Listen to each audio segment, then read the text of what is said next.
Welcome, everybody.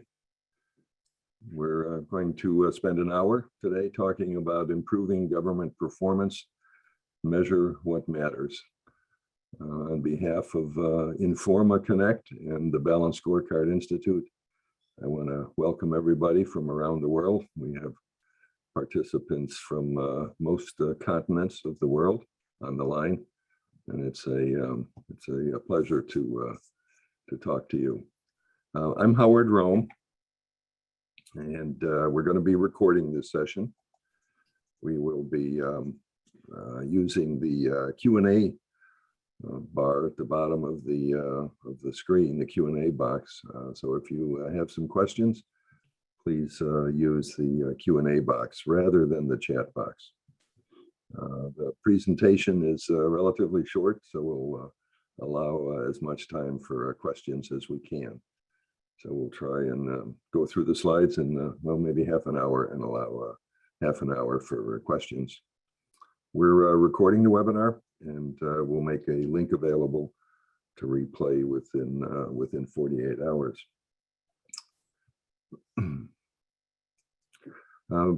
My background includes 25 years in government service for several different administrations in Washington, D.C., before starting the Foundation for Performance Measurement and then co-founding the Balanced Scorecard Institute. So I'll try and bring some of that government experience that I've learned on the strategic planning and performance measurement side of the ledger to this presentation. I'm joined today by David Wilsey, the CEO of the Balanced Scorecard Institute. David, good morning on our side of the ocean. Good morning, everybody. I bring to the, if Howard is bringing 40 years of experience from the government side, I'm bringing maybe more of the process experience. I've got a background from lots of different fields. I started in music education, then I worked in manufacturing for most of the 90s. Then I've worked in the higher education area and in software. And then I've spent the last 16 years consulting and training for governments like you all, helping them with strategy and performance measurement, and helping people with the process. So hopefully we'll be able to tackle this topic from two different angles today. Thank you, David. Topics for today. We'll start off with a quick discussion on some of the benefits of using performance measurement to improve government performance. We'll switch to challenges standing in the way and where we think that better performance measures can help alleviate some of those pain points. And then we'll close with discussion of a disciplined process to help identify the measures that matter. As you may know, we partner with Informa in the Middle East for training, and we have several training programs coming up. These are certification programs jointly with us and with the George Washington University College of Professional Studies, the Center for Excellence in Public Leadership. Okay, a measurement system can help in a lot of ways. There's challenges in government service, as those of you who are in government know, or who consult and train to government.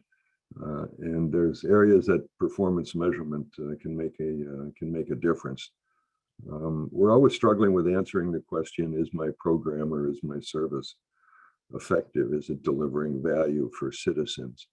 And having performance measurement data is a real benefit in that area. Improving accountability. This is both collective for the organization and individual accountability as well.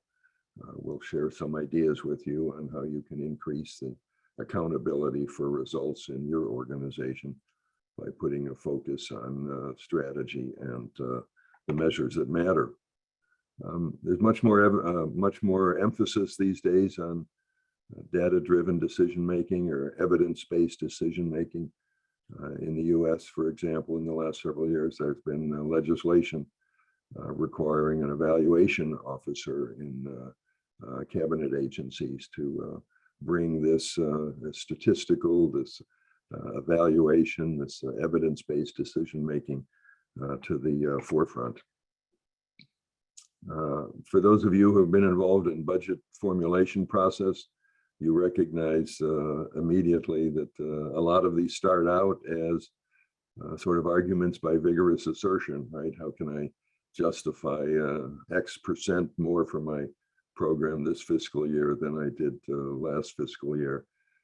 Performance measurement, again, tied to program evaluation effectiveness, can help enrich those conversations on which programs should be funded, which programs should be sunsetted, which programs should be increased.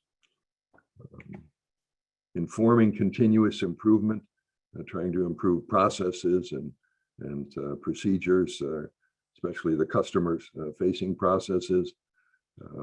Performance measurement clearly can make a contribution in the process improvement part of government programming. And finally, reducing uncertainties. Performance measures can help in that area as well.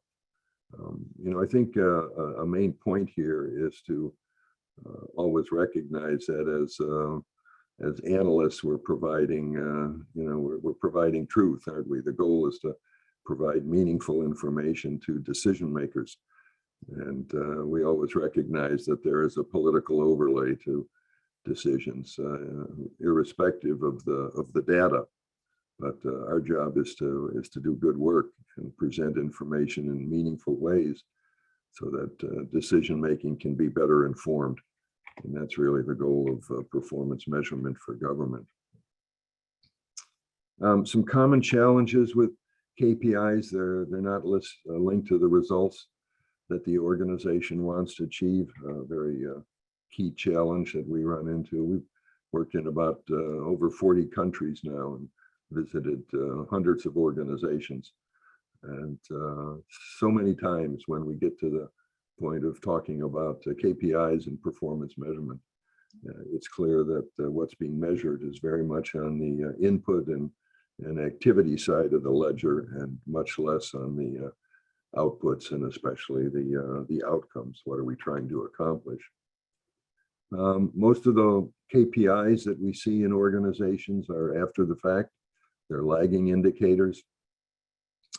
They tell you what you did, but they don't help you very much in deciding whether you're doing the right thing, whether you're actually making progress in your processes, in your delivery services, in your programming, and so on. So we'll spend some time talking about how you can get more leading performance measures.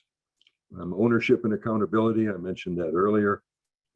This is a key challenge that we find. Nobody seems to own the measure or be responsible for quality and where it goes and how it's used, right? The context. A lot of times we don't see very much context on the with performance measures. Another challenge is KPIs are selected because they're easy to count, right? It's easier to count how many things did we produce rather than what did we actually accomplish with the things that we produced. So that's a key challenge, pain point, if you will, that we found over the years. And finally, a lot of times we'll see, well, have a conversation around performance measurement, and well, we use those because everybody seems to be using those. So, I'll pause here and ask you to answer this question for yourselves. How do you create the measures now? Over on the left-hand side, we see examples of software products that include now a dictionary or a set of examples of KPIs by department and industry. We can find plenty of articles on supply chain KPIs or manufacturing KPIs or specific sectors that have lists of KPIs. Several folks have published books of measures and KPIs. We can always do a Google search or ask Alexa what we should measure. What we've found over the years doing this for decades is that books and online information can help inform, but they're not a substitute for a disciplined process of actually discovering, what are the measures that really matter to my program, to my project, to my services that I'm providing. So what we want to share with you is more of a disciplined process of getting to the measures that matter. And in a sense, we're encouraging you not to take the easy route. The easy route is to just find what somebody else is using and really think deeply about this to get to the few measures that matter rather than the many measures that we could come up with if we sat around and asked ourselves, what should we measure? Incidentally, that's a lot of times when we've traveled around, that's the first question people answer or ask when they get to that stage in a process. What should we measure? That's fundamentally the wrong question. I think the first question should be, what are we trying to accomplish? Right? What does this program seek to accomplish? What are the results that we want? What does an end outcome look like? What does an intermediate outcome look like? And then the second question is, how do we know success when we see it? What is success going to look like? And then the third question is, how will we measure our progress toward that success? Stephen Covey was right. One of his leadership principles, start with the end in mind, really does make a big difference. If you start with the end in mind and work backwards in this process, you will be ahead of the game. So let's look at some key questions and sort of the logic of how a process like this works. It starts at high altitude. What is our mission? What are our values? What is the strategy and the plan to achieve the mission and the vision? How do we align programs and services and organizations unit with the plan? And how do teams and individuals align and prioritize important work that gets done? And by thinking of the programs and the work that you do in sort of a hierarchical fashion like this, you start to get your hands around the outcomes that are important, right? If you start with the individual things you're currently working on, the projects or the programs, it usually ends up being a discussion about why we need more money to do something, right? But if you start at the top and force yourself to say, what are we really trying to accomplish with this program?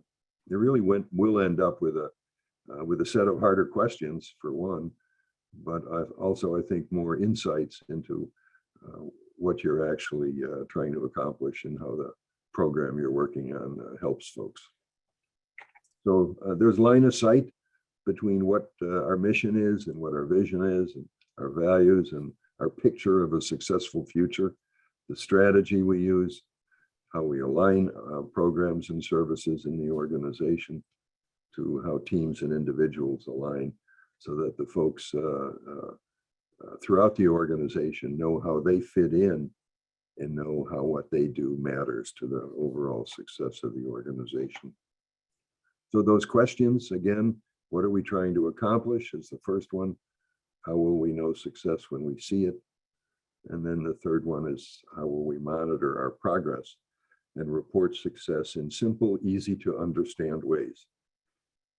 One thing we've learned in performance measurement over the years, it's very easy to overcomplicate this.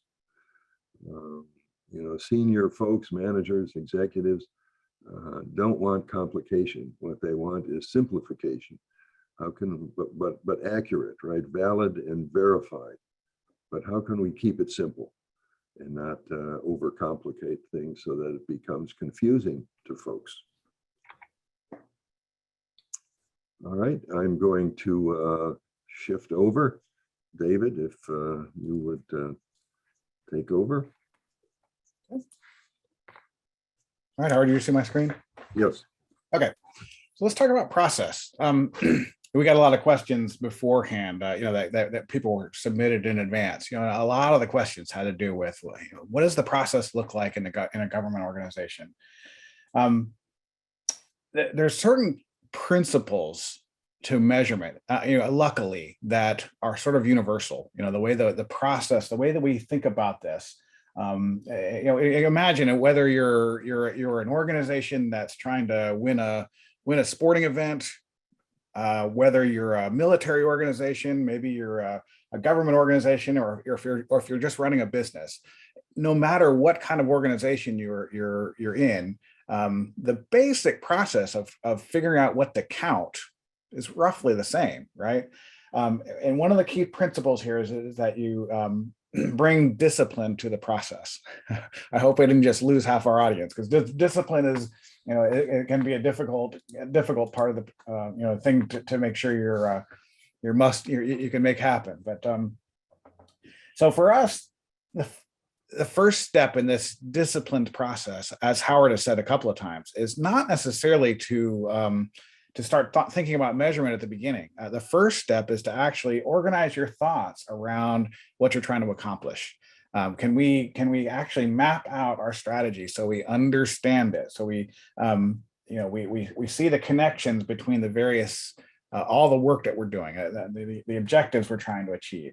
And so we map out our strategy using a tool called a strategy map. Okay, so these ovals on this picture are objectives that we're trying to achieve. And I lay them out over the course of 4 different perspectives so that I can see the relationship between the objectives I'm working on internally versus the objectives I'm trying to achieve externally. Okay, so these rows are called perspectives. I'm looking at the different lenses I use to understand how we're performing. The ovals are continuous improvement activities that we're working on. And then the overall picture is this strategy map. And it shows a continuous or a cause and effect relationship between the various objectives in your strategy. So before I even start thinking about performance measurement, the first thing I want to do is make sure I understand my objectives, and I've communicated this with my employees. So then once I have objectives and I understand what it is that I'm trying to accomplish, and by the way, this can be done, it doesn't have to be at the strategy level. This could be at an operational level. I could be mowing the grass and I could still want to understand my objective. What is the intent of this work that I'm working on? Once I have that objective, I can articulate the intended result of that particular objective. So this is a university example. But the process works the same for any kind of organization. So this university says, one of our objectives is to improve programs, services, and quality. The intended result, you get your team together, you talk through that, you get consensus that the result of that objective is that our programs are recognized. We want international recognition for our programs for their high quality. So I've got some measures that I put together. I've got national ranking scores. I've got employer ratings of graduate preparedness. In other words, that people our graduates go out into the world, and we want employers to tell us that they're prepared. We've got an adoption rate of people taking our signature academic and co-curricular programs. And then for each measure, we've got a target. Okay, so this year, we want to see a 10% increase in ranking. We want to see a 4.25 or higher score on this Likert scale that we're using for employer ratings. And we want to see a 25% increase in the growth rate that we identified. Then we have some initiatives. The initiatives are the projects or the actions we're going to take essentially to try to make improvements. So we've got a restructuring of the program. We have a center for innovation that we're standing up. We've got some other initiatives. The idea is that we take these actions in order to try to achieve this objective. The way we're going to understand whether we're achieving the objective is with this measure and whether or not we're hitting our target.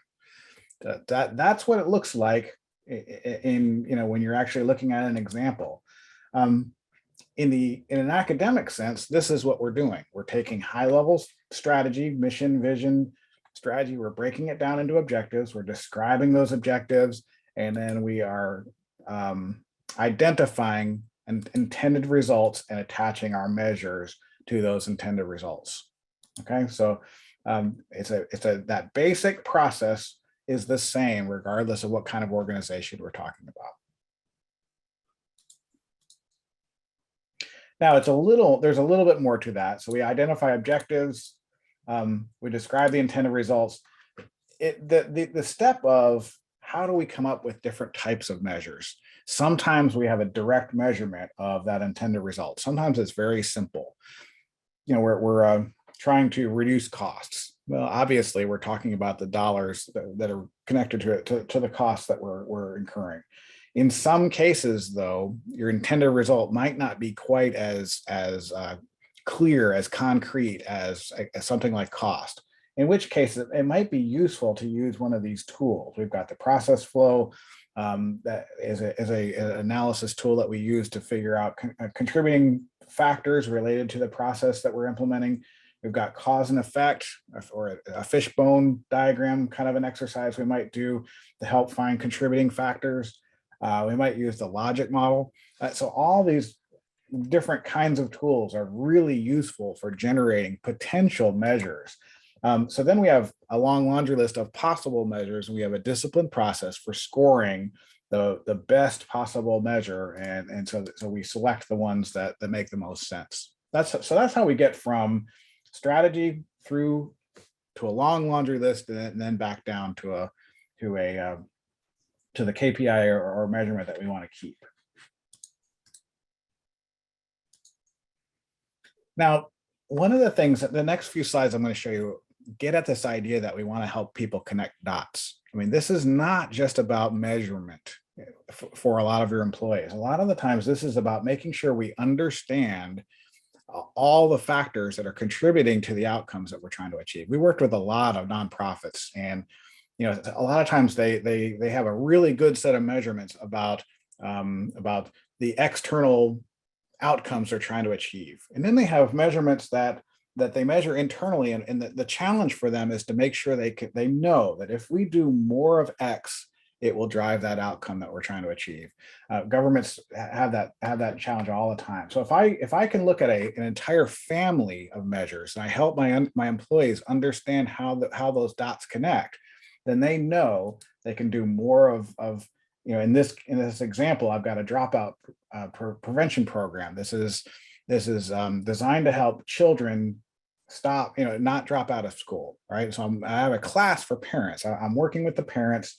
I can operationally look at the everything related to that program. I can say, how much money are we spending on it in terms of inputs? Maybe that's not the best measurement in the world, but I need to track that.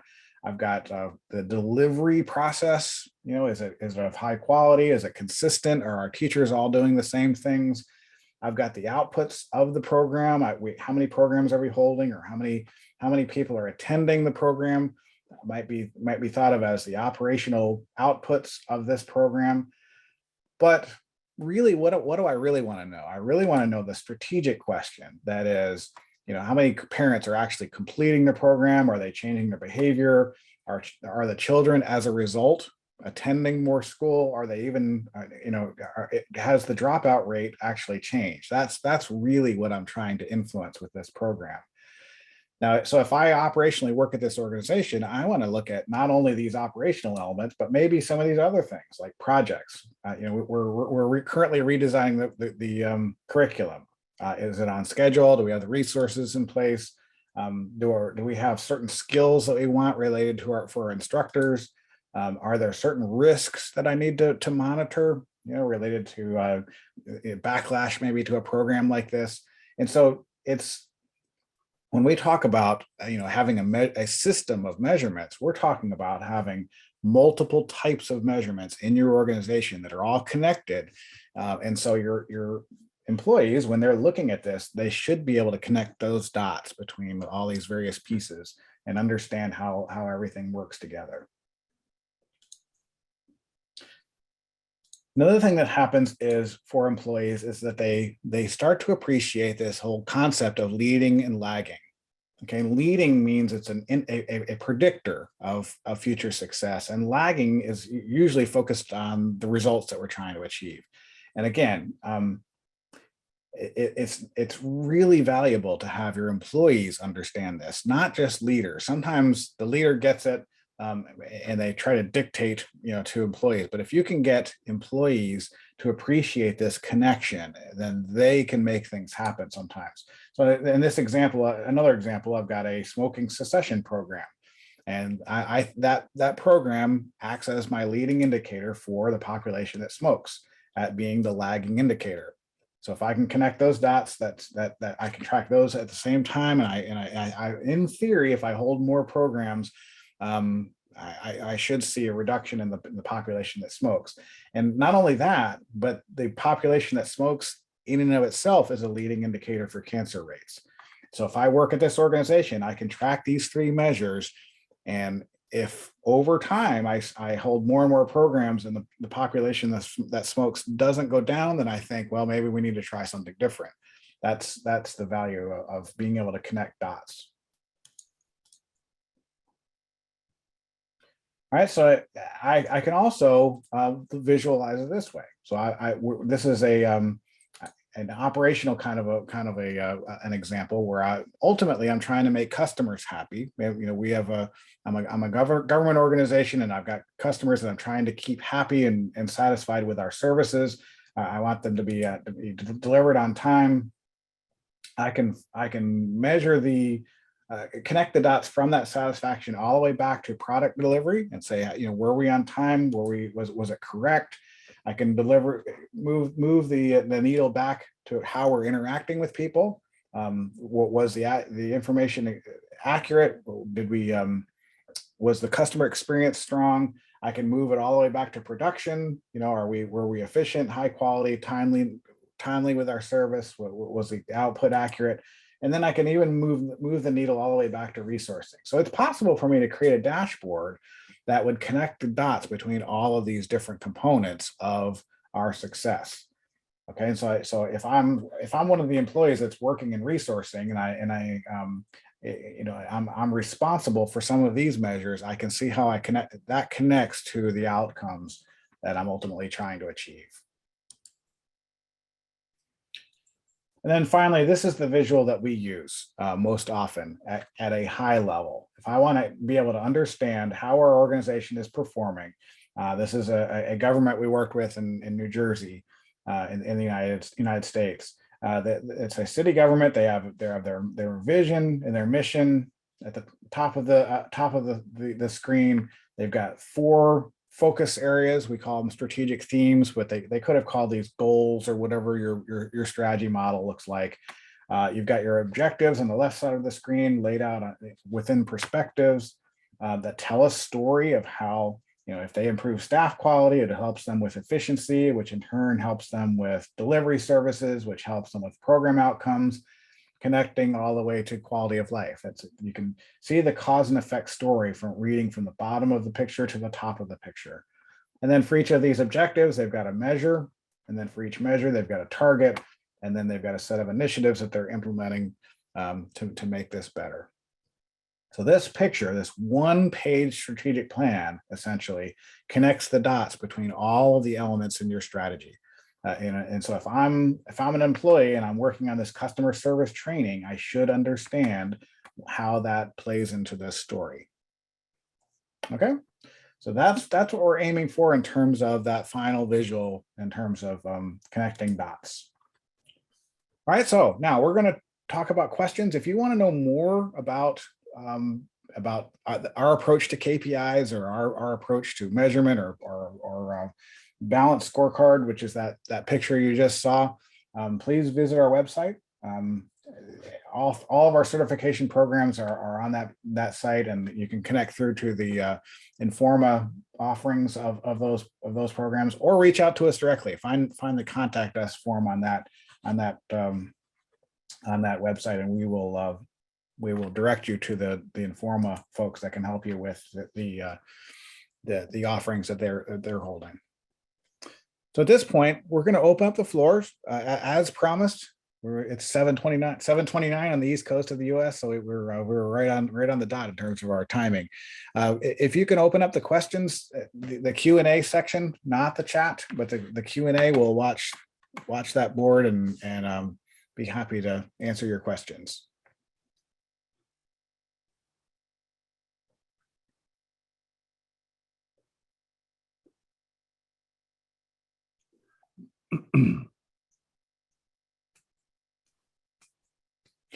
We've had a few questions come in about the program itself. about whether it's offered online or in person. My understanding is that Informa is back to offering classes in person. I think they offer a hybrid approach. In the US, our programs are online still. We've had a few offerings, a few private classes that were in person. I got to tell you that I've been really impressed with how the online classes work. We meet just like this. We all of our exercises from the class have been moved online. So we now have a collaboration tool that you can move all those post-it notes. If you've taken any of our classes, there's a lot of post-it notes involved. So all of those post-it note based exercises are all online. And so you get to do all the same things that you do in real person, in real life. The only difference is you get to eat dinner with your family that night. So there's certain advantages to it.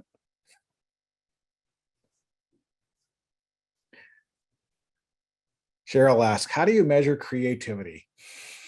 Howard, that's an easy one. I'll let you answer that one. I'll share how we tried to do that. I worked for many years in energy, nuclear energy research and development, specifically in the government. And we're always interested in why do you do something today that's going to produce something 20, 30 years down the road? And one of the ways we looked at it was to, literally start with the end in mind and work backwards. If you want to design a new nuclear reactor program for civilian population use, what do you have to do today to have a product available commercially 20 or 30 years later? And so you go back through the cycle of commercialization and prototype and basic research and start identifying, points that we could test along the way. So the idea of creating a chain and sort of thinking through how do you get to the end without knowing all the details, I think is the way that I would try and handle it. It's not so much a point to me as it is a collection of dimensions, right? Creativity is not just one thing. It's how you think differently about things, how you bring new ideas to the market, which ones are good, which ones don't work as well. And I'm not aware of just one measure to do that. I think it comes out of a conversation about where do we need to be creative to make a difference. David, maybe you've got some ideas on that. Yeah, I think you hit the nail on the head. The key is oftentimes, a lot of organizations, when they say they want to measure creativity, they're not really measuring creativity. They're measuring product development, or they're measuring. And so you have to get the team together and articulate what does success actually look like. If you rarely are just, unless you're an entertainment organization or something along those lines, creativity is usually not the end in and of itself. If that's the case, there are cultural things that you can be measuring. In other words, you're trying to create a culture of creativity, and so maybe there's ways of inspiring people and giving them some free space, letting them do what they want. But most of the time, most of the organizations I've worked with, they're really talking about coming up with ideas so they can measure the results. Did we create new products? Did we have a voice of the customer process that is producing some sort of an output? Are we filtering those ideas? How many ideas come out of each? In other words, you can look up innovation management and see an innovation management filtering process. I think Howard was actually outlining some of that. That each gate in that process has an output that you can measure, and just by measuring it, you'll be encouraging people to take the steps that you'd like to see. The other part of it, I think, is encouraging people to be creative, right? I mean, as you say, it's really a culture change for many organizations. So, the first thing that comes to my mind is, are people actually offering new ideas, or are we sticking to the old stuff that sort of we're familiar with? So, a really simple measure is how many new ideas am I generating? Right. Farah asks how to link quality management system with balanced scorecard. Howard, do you want to take that? Yeah, sure. We've had several engagements where the Aldrich system was being put in place either right after the balanced scorecard or before it. And the way I like to answer the question is that, you know, the original balanced scorecard started out with a pretty narrow focus. The original work at Harvard was very much designed around identifying non-financial performance measures that would influence future financial success of private businesses. Over the last 25 years, that's changed a lot. The balanced scorecard is now an integrated strategic planning and management system for an organization, not just private sector, but for government and nonprofits, for mission-driven organization as well. So it's a big tent, I like to say, and there's a lot of things that you can put into the balanced scorecard system and connect the dots, as David said. And one of them is quality management. If you think of the objectives, for example, that David showed in probably every strategy map that I've worked on over the last 20 years, there's at least one objective that deals with improving quality. Reducing waste, reducing bottlenecks, improving the quality. And, so that's one way to do it. And the quality can show up in different themes, those strategic themes. We usually have 3 or 4 themes or focus areas for each organization.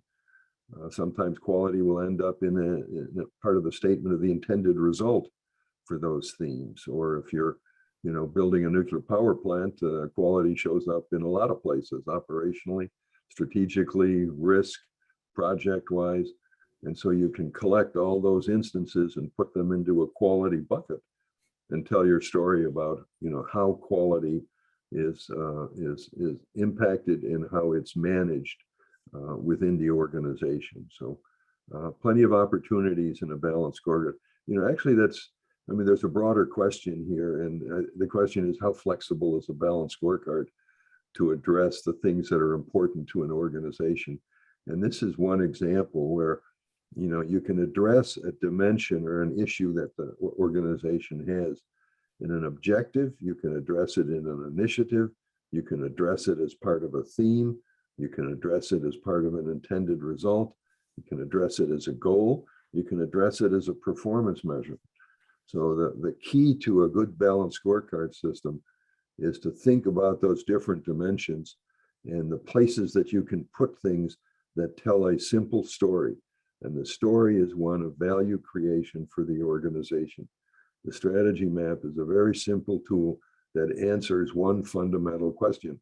How does this organization create value? In the case of governments, it's value for citizens. And so that's the key to the balanced scorecard. That's why it's so popular. It's such a flexible tool.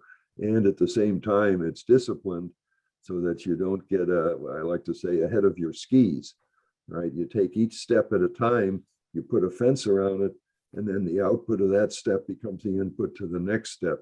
And what you're doing is you're stepping down from high altitude mission and vision, literally down to the desktop or to the shop floor, and you're making things connect. So that the process of going from high altitude to low altitude really creates your story. It creates your value story, ending up with projects, programs, services that you're going to do to provide service for, in this case, for citizens. All right, Margaret says, when a new initiative is launched and the organization needs to baseline the measure, how do you reflect that in the KPIs?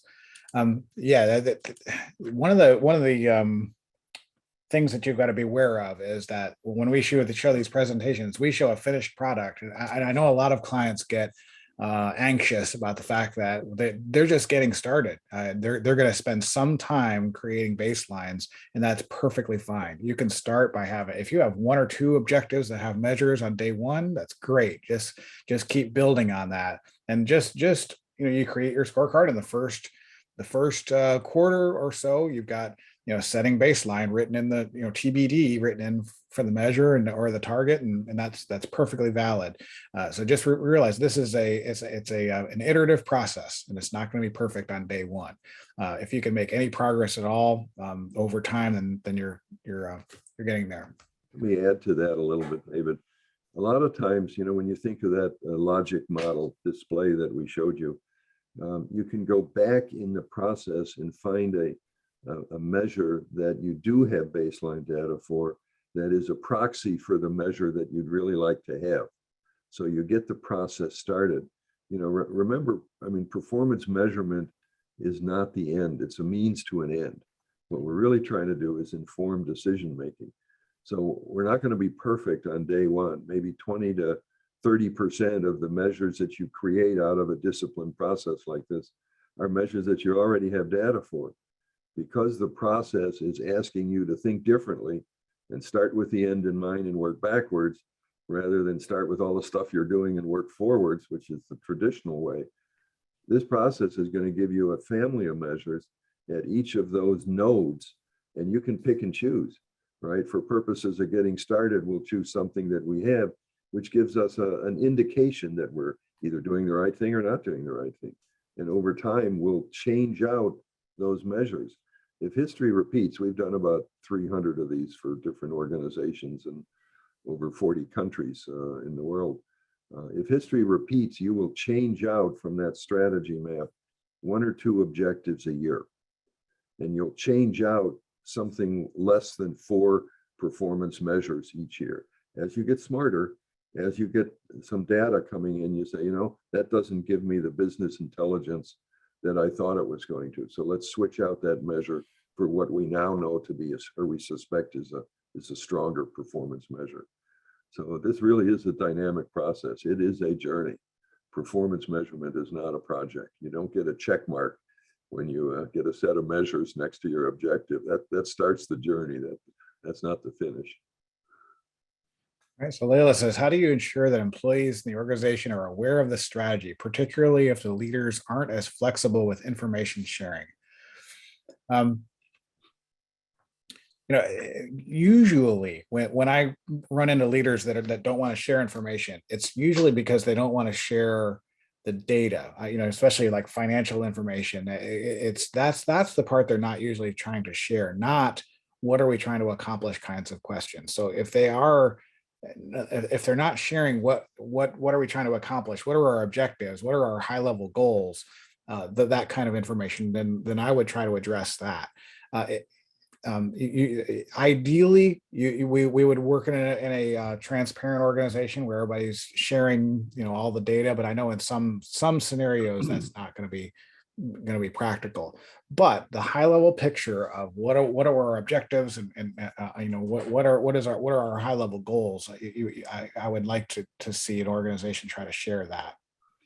There's another nuance on that. Another way of looking at it is the process you use to create the strategy. One thing that we decided very early on when we decided to set up the Institute was that the balanced scorecard represented in and of itself not a performance measurement system as much as a change management initiative.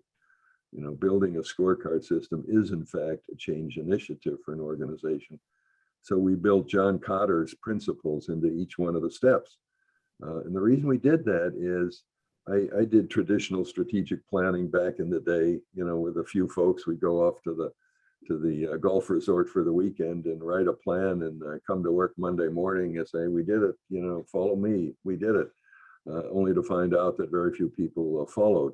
Most went about their business and saluted the strategy, the new strategic plan, which goes up on the shelf, and we check the box that says we wrote a strategic plan. In the new way of doing things, the way we built the balanced scorecard, we do it with small groups, facilitating small groups. And what that does is build employee buy-in for the strategy, along with managers and executives, by the way the teams are structured. So the process of the workshop development is, in fact, the process of how the strategy gets shared from the folks who are working on it. It's much more effective. I've got well over 40 years of doing it the traditional way and doing it let me get folks together and talk this through and build consensus starting on day one, not on day 40 when we finish writing the plan.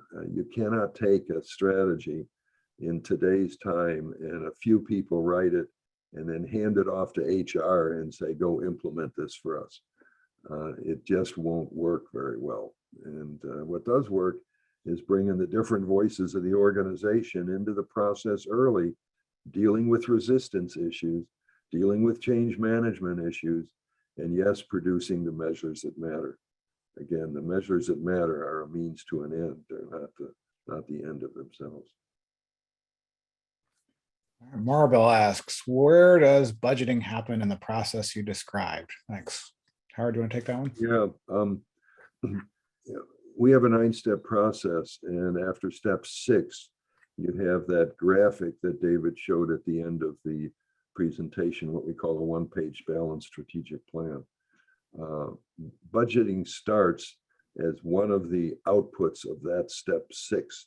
You're going to inform the budget process. You're also going to start to align the organization around strategy. Now you have that basic strategy map at the corporate or enterprise-wide level. So now you have a fundamental tool that allows you to move strategy down the line, if you will, into the rest of the organization. But the budget process starts after step 6. Now, what happens in a lot of organizations, it's not that neat. You know, the strategic planning process is going on here, and there's a budget process going on here. So you have to have these connections going between these two parallel paths. Typically, it takes about 2 fiscal years to get everything in sync. So where the front end strategic planning thinking process influences, informs the budget process, right? The evaluation of existing programs, the results from the last fiscal year come feeding in through a feedback loop. But that's generally the way it works. A lot of folks, my experience is, David, you may comment differently here, but a lot of times people will choose when to do the balanced scorecard to tie it in, to link it into the budget process. So for example, if my budget process starts in September, maybe a little earlier for October 1st fiscal year, but it'll start early. And then what they're trying to do is get a strategic plan finished in January, February, so that it can influence a March, April start to a next fiscal year, October 1st start for a formal budget submission. So that's the syncing that you want to do when you think about how do the pieces need to come together.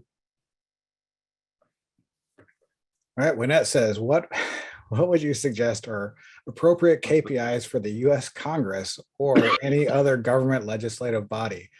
Don't we wish, boy. Funny you should ask. Yeah, I know Howard has a good story. Why don't you go ahead? We actually did some work for the US Congress some years back. It was the chief administrative officer of the House of Representatives. And believe me, it was not as contentious in the US as it is today. It was much easier dealing across the aisle with folks. But the story here is it took us about 2 months to get through step 6 with working with facilitated small groups to build the strategic plan. And I like to tell the story that it took us 2 years took us 2 months to do the strategic plan, the strategy map. And it took about 2 hours to write the story of what the US House of Representative Chief Administrative Officer did, what the job was, what the accomplishments would look like, what results would look like. After we got the objectives and linked them together in the strategy map, the story of value creation for that office, I mean, it literally just rolled off the tongue. You told the story through those objectives, and folks got it. You don't need a supervisor to explain it to you. You see that map, and the power of it is the fact that it's easy to understand and it tells a story. And then you can take that story and go down in detail for individual operating departments, branches, divisions, and so on. It's a starting point. It's a starting point for aligning the organization. And measures, I forget what the measures are. It was some years back, but it all had to do with the chief administrative officer providing services to congressmen and women anywhere in the world that they were 24/7. Whatever they needed, the job of that officer was to provide that service for members of the House of Representatives. We went through exactly this process. Here's an objective. Let's say it's a quality objective, right? Improve the quality of the services we're providing for members of the House. How will we know success when we see it, right? What are we trying to accomplish in that objective? How will we know success? What are some candidate measures? Maybe we don't have baseline data, but we have a proxy measure that we can use over here that sort of gets at what we're trying to accomplish. We'll use that until we get a better measure. Again, it's part of a learning and growing process, frankly, to put the measures in place like this that are the most meaningful. Mm-hmm.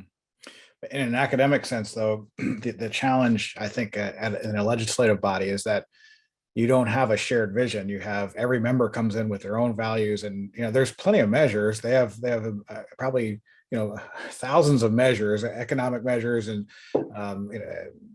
measures of success. But what are we aiming for is probably the bigger challenge. If every House member comes in with their own agenda, the challenge is trying to get everybody to aim for the same thing. All right. Mufadol says, is there any online platform where we can get an access to balanced scorecard implementation in our organization online? Of course, we partner with Spider Strategies. They offer the Spider Impact tool. It's a fantastic tool for KPI measurement and dashboarding and things like that. You can log in on their site and it's all cloud-based, or you can have it implemented on site. There's a lot of other tools as well, but that's the tool that we partner with. You can have that up and running in a matter of probably hours. All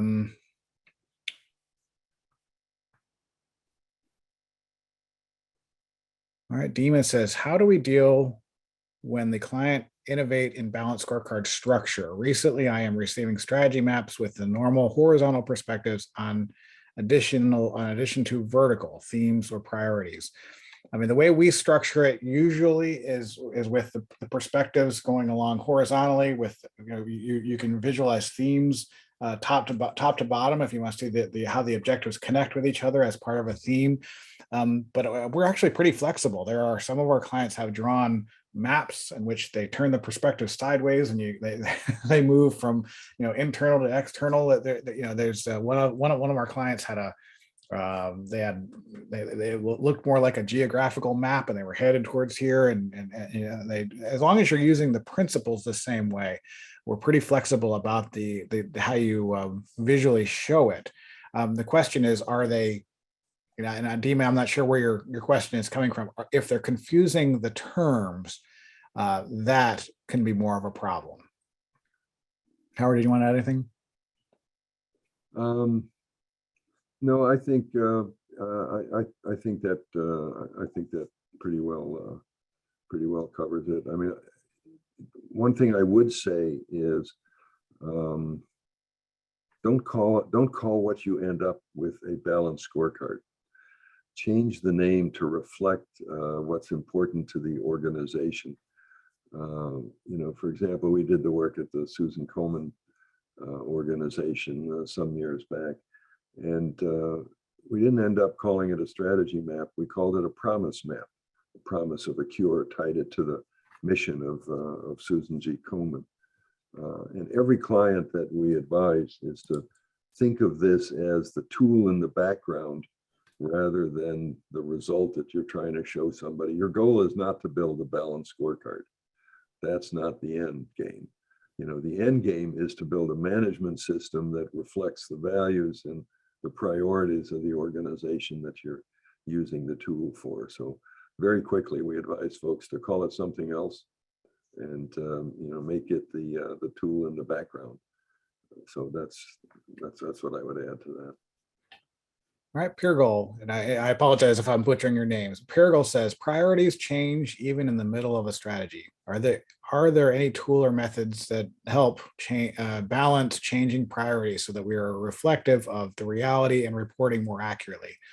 Man, that is definitely an issue that has come up in the last couple of years, right? We used to um, be able to measure our performance and not have major shifts in our strategy, at least not commonly. But with COVID and our changing world, we've all had to adapt very quickly.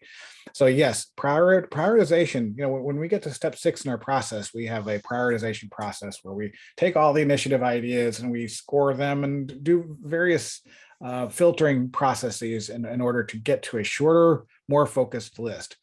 And if your strategy, your entire environment changes like it has in the last couple of years, sometimes you have to completely revisit that. You say, okay, now we live in this COVID world. How does that affect our priorities? If do I now that everybody's working from home, does that completely change which initiatives get the highest priority? So you have to go through that same process again. A couple of other tools that are useful are scenario planning. Let's now look over the next year and say, well, if COVID goes away and we go back to normal pretty quickly, this is the scenario that we will end up in. If we're in permanent lockdown mode, indefinitely, here's scenario 2 and what we need to do to react to that. So that's a really useful tool for adapting to a particular strategic environment. I'll tell you an example of where that tool really came into successful use. About, I guess, maybe a dozen years ago, there was a volcanic eruption in Iceland, and it sent an ash cloud across Europe and most of that part of the world, which completely disrupted airline travel. And for several months, as I recall, one of the shipping companies, I can't remember what it was, FedEx or DHL or somebody else, had set a contingency plan, a plan B, if you will. What happens if there's a disruption in air travel? And it wasn't what happens if we have a volcano? It was what happens if we have a disruption in air travel? How do we deliver our packages? And so they'd come up with other ways of doing it, with buses, trucks, and carts, and bicycles, and messengers, and a whole bunch of other different ways other than airplanes. And sure enough, they were delivering packages when the big planes were sitting on the airports in most of Europe. So it's a real clear example of having a plan B really does make a difference. And scenario planning is a really good tool for doing that. All right, we're almost out of time. How about one more question? And if we didn't get, and there's dozens of questions here. If we didn't get to your question, just contact us directly. We'd be happy to schedule a call and talk through whatever challenges you're running through right now. Esther says, let's assume I want to use Balanced Scorecard to analyze my company today. Where do I start? So the first thing you'll want to do is do a basic assessment of where do you stand. Is this a good time for something like this? You're going to need to be able to put together a team. We have a whole rollout process. You can find our book, or online we have some materials we can send you. But you'll want to think through who the team is going to be. You want to think through whether you have the resources. Is this a good? I mentioned timing. Are you about to have a major leadership change or something along those lines? There's a few other readiness assessment questions you want to think through before you start to actually schedule your planning sessions, where the first step in the process is to actually think through your strategy, not necessarily your performance measurement. Howard, do you want to add anything to that? One of the things we use very early in the process is something called a gap analysis. It's a simple table that shows what are the major components of the management system and what currently do you have in the organization that's working, that's good enough, right? What's missing and what needs fixing. And so it's a way of assessing how ready you are for the balanced scorecard process. The other thing that I found is to tie it to a pain in the organization. The pain could be something as simple as our budget process isn't as informative as we would like, right? We need something to inform our budget process, and getting strategy output of a balanced scorecard process is a really good way of doing that. So I always like to tie the balanced scorecard to something else that's going on in the organization that can benefit from the outputs of the balanced scorecard process. And if you can, if you have flexibility over your timing, that becomes the rallying point, right? Rather than we're building the balanced scorecard, the rallying point is we're going to get input to make better choices for the initiatives we're going to have for the next fiscal year. We're going to use the outputs of the balanced scorecard to better inform the budget process, to set up an evaluation program, all the other things that you can get out of that. Could be as simple as we're going to have a balanced strategic plan to send to Congress this year, rather than the way we did it last year, where we jumped from mission and vision up here down to 53 programs and projects down here without any connecting tissue, right? So just ask yourself, what are the pain points in the organization that a balanced scorecard could help fix, and look at the schedule to try and address some of those in the process.